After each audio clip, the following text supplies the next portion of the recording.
Hello, I am Alamuddin Pramanik, lecturer in English, Azizul Memorial Degree College, Kahaloo, Bogura. Dear students, I think you all are fine and fit and safe by the grace of the Almighty Creator. Today, in our online class, we will talk about the right form of verbs.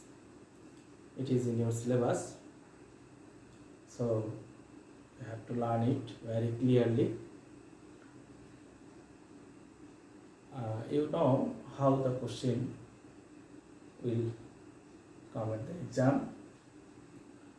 In question number 5 in English second paper, you will have this question, and there you will find 10 incorrect verbs in bracket in a passage, and your duty is to correct the form of the incorrect verbs. And how can we correct them? To know this, at first we should have a glimpse of the definition of verb and the main kinds of verb, because the definition of verb and its main kinds will help you to make the incorrect form of verbs correct. Notice here, verb. What is verb? We know what a verb is. Yet, I am going to tell you something about verb. A verb is a word which indicates action and event. In a simple way, we can say the word which indicates of doing something is called a verb. So, now the main division of verb. Here on the whiteboard you can see verb is mainly of two kinds. One is finite and another is non-finite. Finite and non-finite. Finite verb has some subdivisions. Non-finite verb also has some subdivisions. But in this class today, I am not going to talk about them. Today, we will talk only about finite and non-finite. Here we can see finite verb is also of two kinds, auxiliaries and principal or main verb. I have already mentioned non-finite verb has also some subdivisions, but I am not going to tell about them. And principal verb and auxiliary verb have also some subdivisions, but I have not written them here because today we will not talk about them. In our next class, we will talk about them. Now, we can follow the examples to clear our idea about verb. Here, notice you have 3 examples. At first, I want to tell something about finite verb. What is finite verb? A finite verb is that verb which has a specific tense, person and number. A finite verb is that verb which has specific tense, person and number. It's very hard to understand. I'm trying to explain it easily. A finite verb is that verb which depends on tense and on the person and number of subject of that sentence in which it is used. I will make it clear. The finite verb I have already mentioned depends on tense to make its form. It depends on tense and person and number of subject. Now we see the examples. Example number one, we saw the boy playing cricket. Here I want to mention one thing, that is, I have given you the definition of a finite verb, but how can we identify a finite verb in a sentence? How can we know? How can we identify that verb is, or this verb is finite? How can we identify? There is an excellent way to identify a finite verb, and the way is the verb which has a subject. The verb which has a subject is of course a finite verb. Of course, because in our definition we have already said a finite verb depends for its correct form on person and number of subject and tense. And a finite verb depends on subject, that means of course it has a subject. So we can identify a finite verb looking at the subject, whether the verb has a subject or not. If the verb has a subject, that means we are sure that is a finite verb. It's quite sure. Now, example number one. I'm reading again. We saw the boy playing cricket. Here saw is the finite verb. Why? Because saw is a verb and it has a subject. It has a subject. So saw is a finite verb. But playing is also a verb, but it has no subject.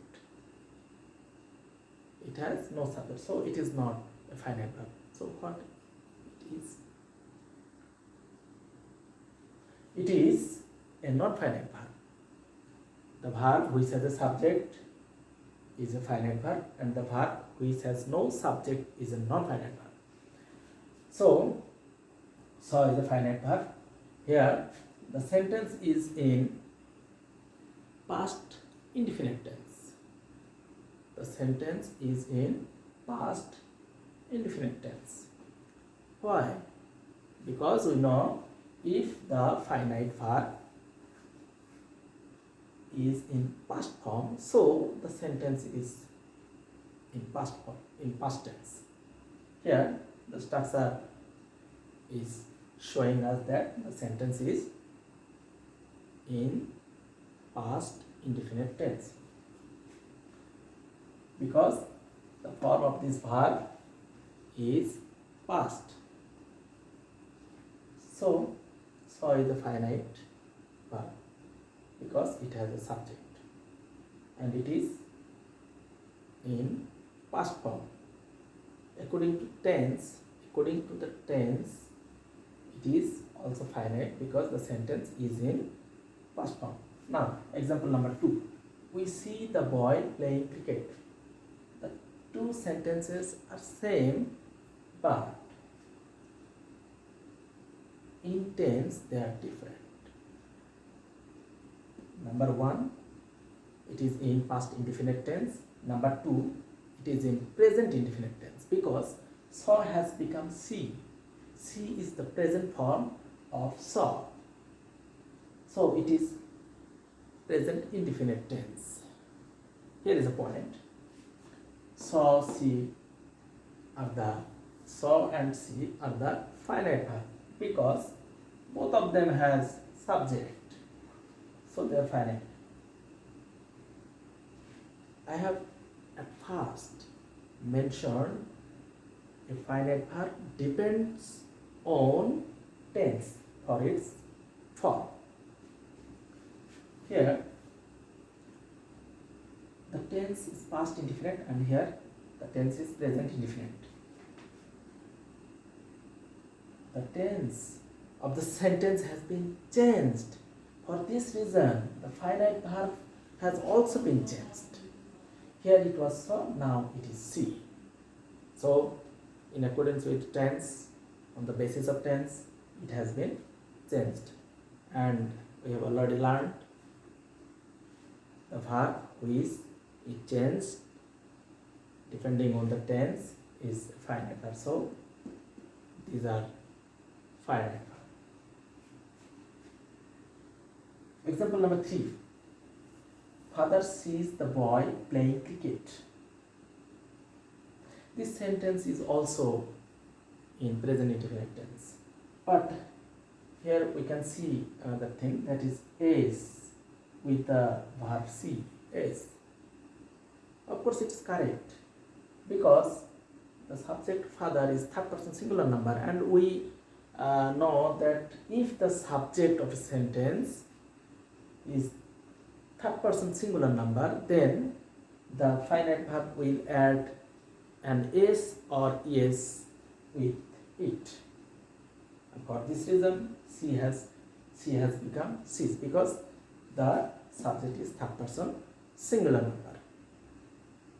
So this sense is on the basis of person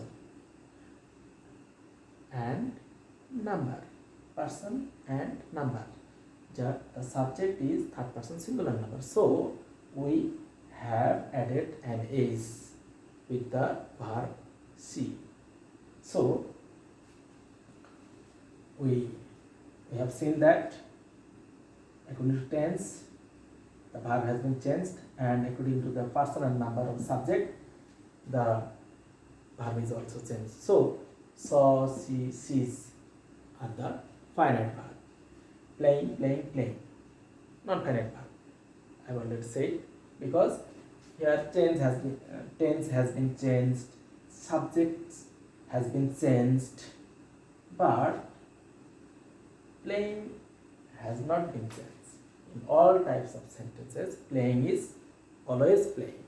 So these playings are non-finite verb.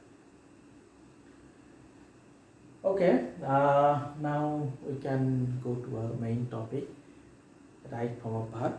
How can we make the correct form of verbs? We will try to know. Be attentive. I will use the whiteboard. I am erasing the writing. I will show you some examples, and of course the examples are of finite verb. Today we will talk about only finite verb.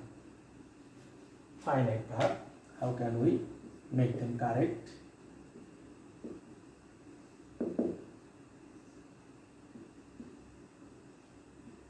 If they are incorrect, how can we make them correct? Example number 1.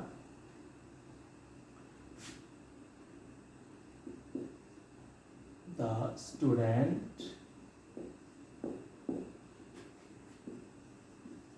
read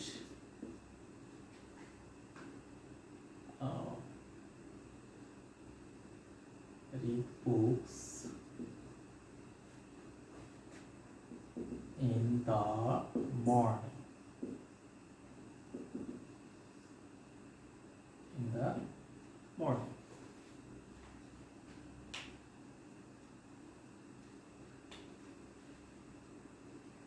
Here, the student read books in the morning.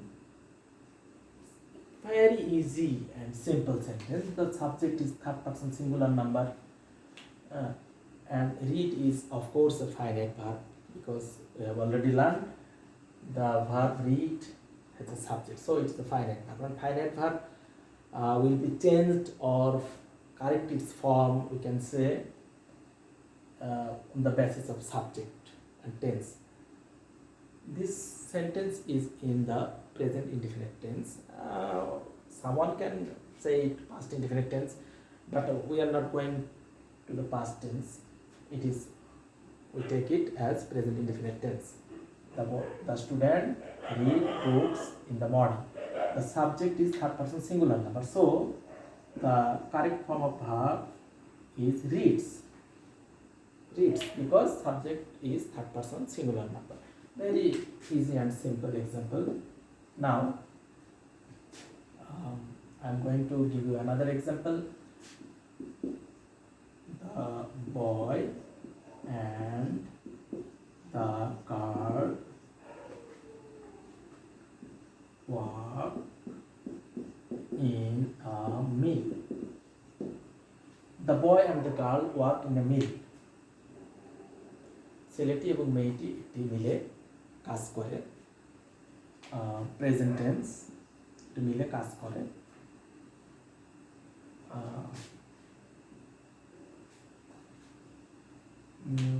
The boy and the girl work in a mill. We take it as present tense. We can add another word, regularly, and it will be clear for us that it is present indefinite tense. Here subject is the boy and the girl. The boy and the girl. This portion is the subject of the sentence.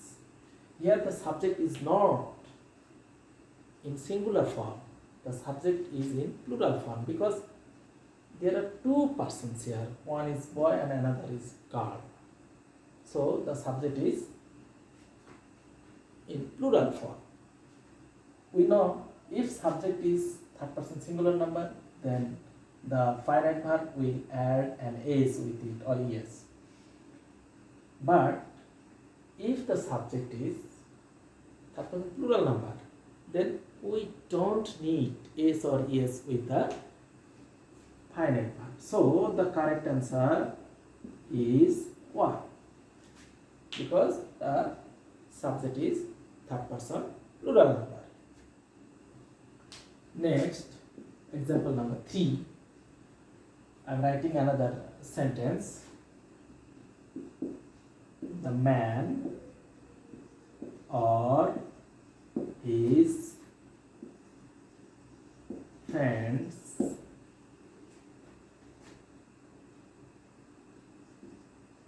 to have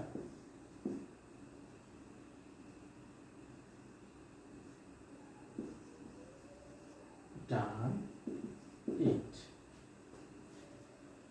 The man or his friends to have done it. Here the subject is the man or his friends. This portion is the subject of the sentence. Here is a problem. The man or his friends to have done it. Have verb we know. Have, has, had. Have, has, had are the verb to have. Have and had is present, had is past. However, we will write the correct answer here. The man or his friends to have done it. One thing I want to mention, sometimes we will get to before the verb in the bracket. Like this, before have, we have a to. We do not think over this to. We should think this to is not there. So, have, we will correct the form of this verb. If it is done by the man, then answer will be has. If it is done by his friends, plural form, friends, then correct answer will be have. Now question is, who has done it? The man or his friends? The man is singular, his friends is plural. If the man has done it, then correct answer will be has. If his friends have done it, then correct answer will be have. Who has done it? This is the question. Actually, there is no answer of these questions. Only grammar can solve it.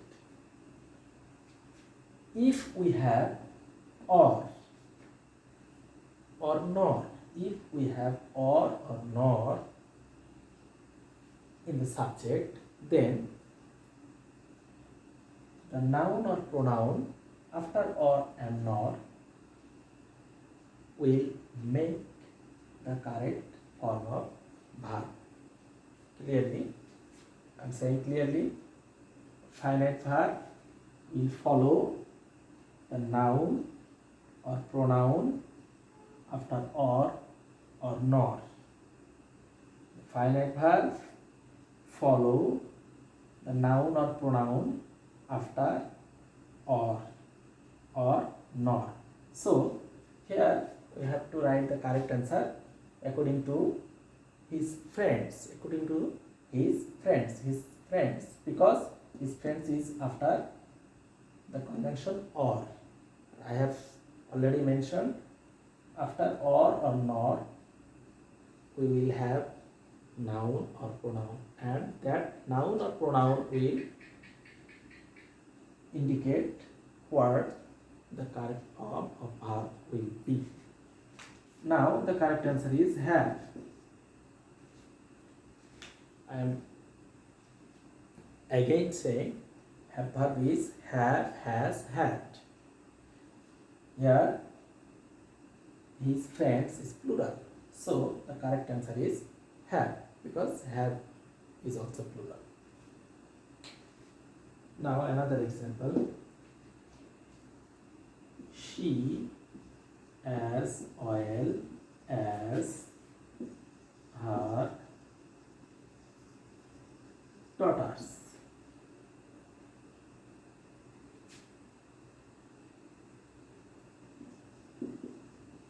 To be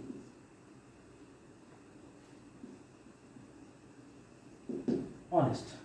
I have taken a very short sentence. She as well as her daughters. To be honest. This person is the subject of this sentence. She as well as her daughters. Now here is also a problem. She as well as her daughters. It is looking like very easy subject, but there is a critical point here. If we have as well as in the subject, then the finite verb will indicate the noun or pronoun before as well as.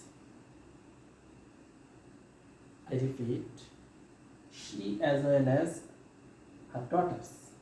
If we have as well as in the subject, then the verb will be in accordance with the noun or pronoun before as well as. That means, depending on she, the verb will be each.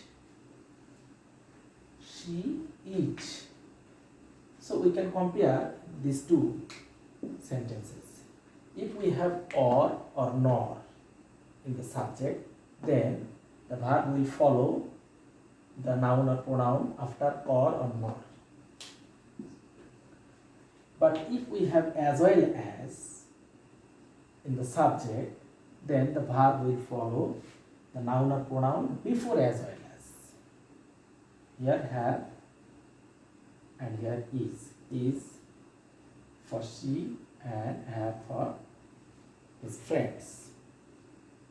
Okay, students, I will show you another sentence. Actually, we have seen subject is the matter, because finite verb depends on subject to form its form, to make its form. I am writing another sentence. The color of the pens to be bright.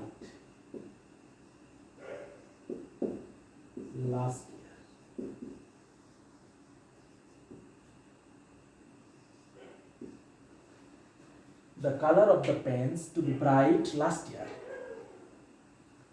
What will be the correct answer? Here the subject is the color of the pens. This is the subject.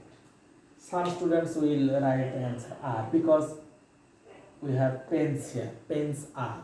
A pen is. Pens are. But this is not the correct answer. The correct answer is, here the subject is very long. In a long subject, we will have to identify the head word of the subject. Head word of the subjects. Here, color is the head word of the subjects. How can we identify head word of the subject? There is a way, two ways. I am mentioning one way, that is from the beginning of the subject we will notice, and of course we will have a preposition, and the word before the preposition is the head word.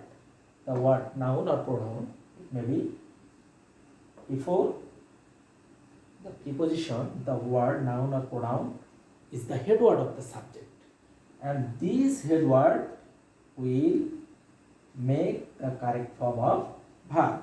So here the correct answer is was. Well, the color was. The color was. Here one thing should be noticed. Last year. Last year. So the sentence is in the past form. In the past form. So finite verb should be in the past form. If we omit last year, then the answer will be is. But we have last year. So the answer was. Again, this is a very important sentence, very important example. If the subject is very long, then we have to identify the head word of the subject. Which word is head word? The word before the preposition is the head word. We may have some other preposition, but we should not see that prepositions. Only the word before first preposition, only the word before first preposition is the head word. Here we have color, so the answer is was. If we have colors, then answer would be where? Okay, I will give you one more example. I am using the past sentence. Number 6.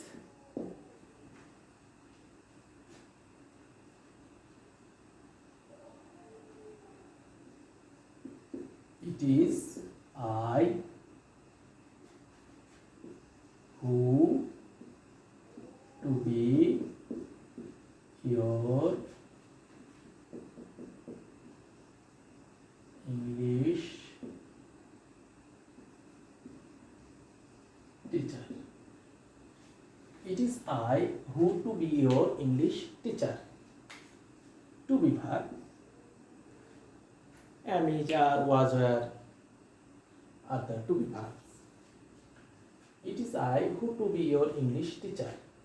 Here the correct answer will be am, because who, here who is a relative pronoun, and the verb after the relative pronoun of course follow the antecedent, or we can easily say the noun or pronoun before the relative pronoun. The verb after the relative pronoun follows the noun or pronoun before the relative pronoun. So the verb to be follows I, because who is here relative pronoun, and before who we have I. And for this reason the correct answer is am, because am follows I.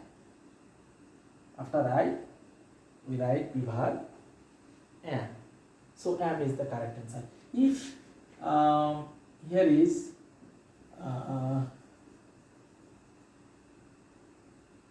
he, then correct answer would be is. But we had here I, so the correct answer is am. So the rule is the verb after the relative pronoun always follow the noun or pronoun, which is called antecedent, before the relative pronoun. Before the relative pronoun. Before the relative pronoun. Okay, dear students, no more today. In our next class, we will talk about some more examples of right form of verbs. Okay, thank you very much. Stay home and be safe. Okay.